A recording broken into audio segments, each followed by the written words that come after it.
Welcome back to PSC Peedika. വരാൻ പോകുന്ന company board, LGS, Bevco, LD, VFA തുടങ്ങിയ പരീക്ഷകൾക്കുള്ള കറണ്ട് അഫയേഴ്സാണ് നമ്മളിപ്പോൾ നോക്കിക്കൊണ്ടിരിക്കുന്നത്. കഴിഞ്ഞ ക്ലാസ്സുകളുടെ ലിങ്ക് ഞാൻ ഡിസ്ക്രിപ്ഷൻ ബോക്സിൽ നൽകാം.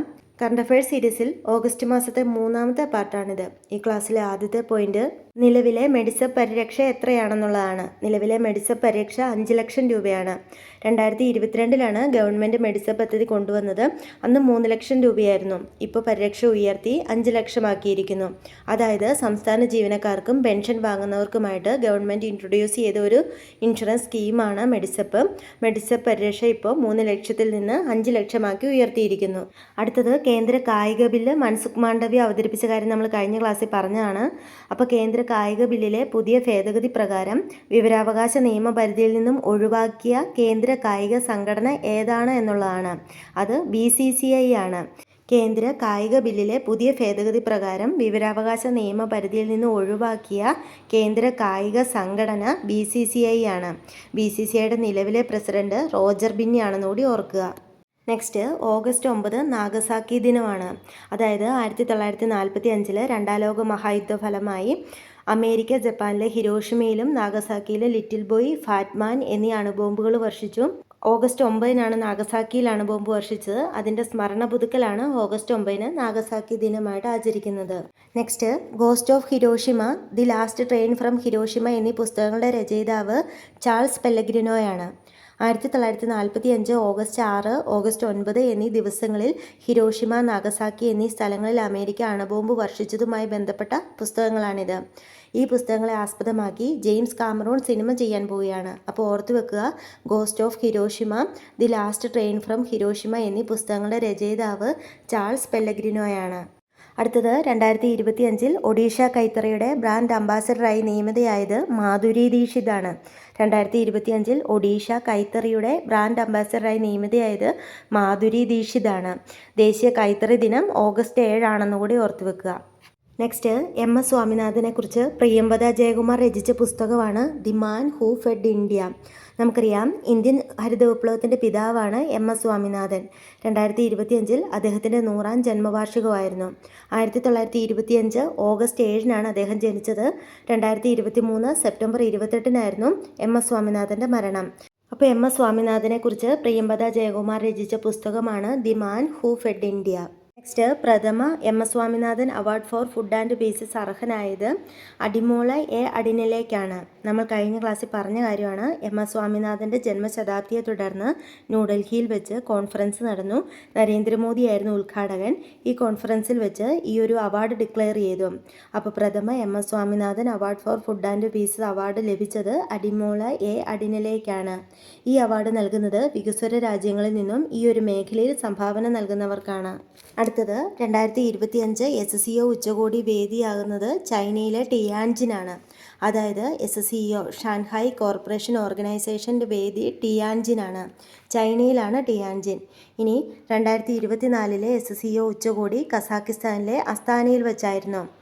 SCO സ്ഥാപിതമായത് 2001 ഇതിൻ്റെ ആസ്ഥാനം ബീജിങ്ങിലാണെന്ന് കൂടി ഓർക്കുക. അപ്പോൾ 2025 SCO ഉച്ചകോടി വേദി ചൈനയിലെ ടിയാൻജിനാണ്. അടുത്തത് 2025 കേരളത്തിൽ സംഘടിപ്പിച്ച ഗവേഷണ വികസന ഉച്ചകോടിയുടെ വേദി തിരുവനന്തപുരമാണ്. ഈ ഉച്ചകോടിയിൽ വെച്ച് 2023 കേരള ശാസ്ത്ര പുരസ്കാരവും സമ്മാനിച്ചു. അത് ലഭിച്ചത് മുൻ ISRO ചെയർമാനായിരുന്ന S സോമനാഥനാണ്. സമ്മാനത്തുക 2 ലക്ഷം രൂപയും കാനായി കുഞ്ഞിരാമൻ രൂപകൽപ്പന ചെയ്ത ശില്പവുമാണ്. അപ്പോൾ 2025 കേരളത്തിൽ സംഘടിപ്പിച്ച ഗവേഷണ വികസന ഉച്ചകോടിയുടെ വേദി തിരുവനന്തപുരമാണ്. അടുത്തത്, ഇന്ത്യയിൽ ആദ്യമായി ജലവിനോദങ്ങൾ പ്രോത്സാഹിപ്പിക്കുന്നതിനായി സ്ലാലോം കോഴ്സ് സ്ഥാപിതമാകുന്നത് മേഘാലയയിലെ റിബോയിലാണ്. മേഘാലയയിലെ ഉംതാ നദിയിലാണ് ഇന്ത്യയിലെ ആദ്യ സ്ലാലോം കോഴ്സ് സ്ഥാപിതമാകുന്നത്. ഇന്ത്യയിൽ ആദ്യമായി ജലവിനോദങ്ങൾ പ്രോത്സാഹിപ്പിക്കുന്നതിനായി സ്ലാലോം കോഴ്സ് സ്ഥാപിതമാകുന്ന സംസ്ഥാനം മേഘാലയയാണ്. മേഘാലയയിലെ റിബോയിലാണ്. നദി ചോദിച്ചാൽ ഉംതാ നദിയിലാണ് ഇന്ത്യയിലെ ആദ്യ സ്ലാലോം കോഴ്സ് സ്ഥാപിതമാകുന്നത്. നെക്സ്റ്റ്, സബ് രജിസ്ട്രാർ ഓഫീസുകളിലെ അഴിമതി കണ്ടെത്താൻ വിജിലൻസ് നടത്തിയ പരിശോധനയാണ് operation secure land. Sub registrar ഓഫീസുകളിലെ അഴിമതി കണ്ടെത്താൻ വിജിലൻസ് നടത്തിയ പരിശോധന ഓപ്പറേഷൻ സെക്യൂർ ലാൻഡാണ്. അഴിമതികൾ കണ്ടെത്താനായാണ് വിജിലൻസ് ഇത്തരം പരിശോധനകൾ നടത്തുന്നത്. അപ്പോൾ സബ് രജിസ്ട്രാർ ഓഫീസുകളിലെ അഴിമതി കണ്ടെത്താൻ വിജിലൻസ് നടത്തിയ പരിശോധനയുടെ പേര് ഓപ്പറേഷൻ സെക്യൂർ ലാൻഡ് എന്നാണ്. അടുത്തത് ഓപ്പൺ AI-യുടെ ഏറ്റവും പുതിയ AI മോഡലാണ് GPT-5. ഓപ്പൺ AI-യുടെ ഏറ്റവും പുതിയ AI മോഡൽ GPT-5 ആണ്. GPT-5, GPT mini, GPT nano എന്നീ 3 സൈസുകൾ കൂടി ലഭ്യമാണെന്ന് ഓർക്കുക. നെക്സ്റ്റ്, അന്താരാഷ്ട്ര യുവജന ദിനം ഓഗസ്റ്റ് 12 ആണ്. അന്താരാഷ്ട്ര യുവജന ദിനം ഓഗസ്റ്റ് 12. 2025 പ്രമേയം local youth actions for the sustainable development goals and beyond എന്നതാണ്. അന്താരാഷ്ട്ര യുവജന ദിനം ഓഗസ്റ്റ് 12. 2025 പ്രമേയം local youth actions for the sustainable development goals and beyond എന്നാണ്. നെക്സ്റ്റ്, സംസ്ഥാനത്ത് ആദ്യമായി ഹരിത ബജറ്റ് അവതരിപ്പിക്കാൻ ഒരുങ്ങുന്ന കോർപ്പറേഷൻ തിരുവനന്തപുരം കോർപ്പറേഷനാണ്. ഈ ബജറ്റിൽ പ്രധാനമായി ഉൾക്കൊള്ളുന്നത് കാർബൺ ബഹിർഗമനം കുറയ്ക്കുന്നതിന് വേണ്ടിയുള്ള നടപടികളാണ്. ഈ ഒരു പരിപാടിയോടനുബന്ധിച്ച് സ്കൂൾ കുട്ടികളുമായി ചേർന്ന് വിത്തുപന്തുകൾ വിതരണം ചെയ്യുമെന്ന് പറയുന്നു. ഒരു വിത്തിന് മുള പൊട്ടാൻ ആവശ്യമായ വളങ്ങളും മറ്റും ഉൾപ്പെടുത്തിക്കൊണ്ടുള്ളതാണ് വിത്തുപന്ത്. അപ്പോൾ സംസ്ഥാനത്ത് ആദ്യമായി ഹരിത ബജറ്റ് അവതരിപ്പിക്കാൻ ഒരുങ്ങുന്ന കോർപ്പറേഷൻ തിരുവനന്തപുരം കോർപ്പറേഷനാണ്. അടുത്തത്, അന്താരാഷ്ട്ര ആർക്കൈവ്സ് ആൻഡ് ഹെറിറ്റേജ് സെൻറ്റർ നിലവിൽ വരുന്ന ക്യാമ്പസ് ഏതാണെന്നുള്ളതാണ്. അത് തിരുവനന്തപുരം കാര്യവട്ടം ക്യാമ്പസിലാണ് നിലവിൽ വരുന്നത്. ഇത് താളിയോലകളുടെ സംരക്ഷണത്തിന് വേണ്ടിയാണിത് നിലവിൽ വരുന്നത്. ഇവിടെ ഒരു കാര്യം കൂടി ഓർത്തിരിക്കേണ്ടതുണ്ട്. ഇന്ത്യയിലെ ആദ്യ താളിയോല മ്യൂസിയം സ്ഥിതി ചെയ്യുന്നത് തിരുവനന്തപുരത്താണ്. അപ്പോൾ അന്താരാഷ്ട്ര ആർക്കൈവ്സ് ആൻഡ് ഹെറിറ്റേജ് സെൻറ്റർ നിലവിൽ വരുന്ന ക്യാമ്പസ് കാര്യവട്ടം ക്യാമ്പസാണ്. നെക്സ്റ്റ്, അമേരിക്കയിലെ AIST മൊബൈൽ എന്ന കമ്പനിയുടെ ബ്ലൂബേർഡ് എന്ന ഉപഗ്രഹം വിക്ഷേപിക്കുന്നത് ISRO ആണ്. ഇതിൻ്റെ വിക്ഷേപണ വാഹനം GSLV Mark 3 ആണ്. അമേരിക്കയിലെ AIST മൊബൈൽ എന്ന കമ്പനിയുടെ ബ്ലൂബേർഡ് എന്ന ഉപഗ്രഹം വിക്ഷേപിക്കുന്നത് നമ്മുടെ ISRO ആണ്.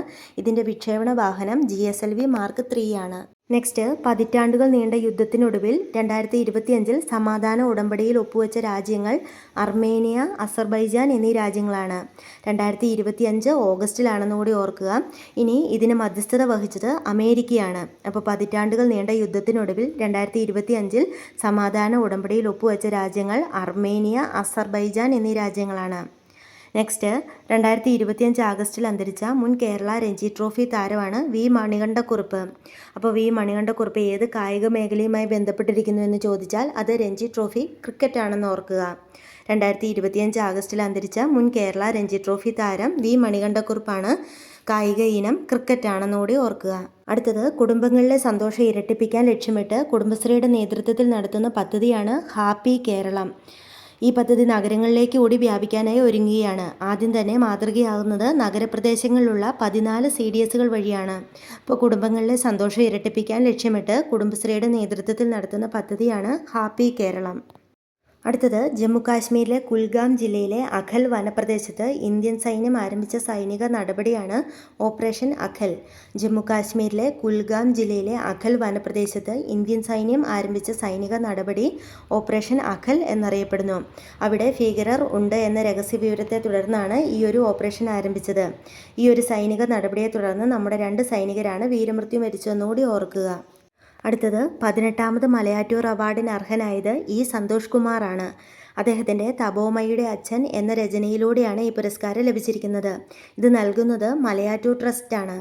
ഇനി പുതുതലമുറയിലെ ശ്രദ്ധേയനായ എഴുത്തുകാരന് വേണ്ടിയുള്ള മലയാറ്റൂർ പ്രൈസിന് അർഹനായത് സലിം മാങ്കുഴിയാണ്.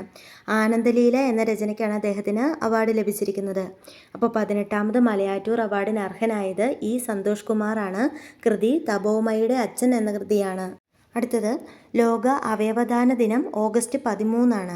ലോക അവയവദാന ദിനം ഓഗസ്റ്റ് 13. പ്രമേയം ആൻസറിങ് ദി കോൾ എന്നാണ്. 2025 ലോക അവയവദാന പ്രമേയം ആൻസറിങ് ദി കോൾ എന്നാണ്. അവയവദാനം കൂടുതൽ പ്രോത്സാഹിപ്പിക്കുക തുടങ്ങിയ ലക്ഷ്യത്തോടെയാണ് ഈ ദിനം ആചരിക്കുന്നത്. അപ്പോൾ 2025 പ്രമേയം ആൻസറിങ് ദി കോൾ എന്നാണ്. അപ്പോൾ വളരെ കുറച്ച് കാര്യങ്ങൾ മാത്രമാണ് നമ്മൾ ഈ ക്ലാസ്സിൽ നോക്കിയത്. എല്ലാവരും നന്നായിട്ട് പഠിക്കുക. നിങ്ങൾക്ക് ഈ ക്ലാസ് ഉപകാരപ്പെട്ടുവെങ്കിൽ ലൈക്ക് ചെയ്യുക, സബ്സ്ക്രൈബ് ചെയ്യുക, നിങ്ങളുടെ അഭിപ്രായങ്ങൾ കമൻറ്റ് ചെയ്യുക. അടുത്ത വീഡിയോയിൽ കാണാം. താങ്ക്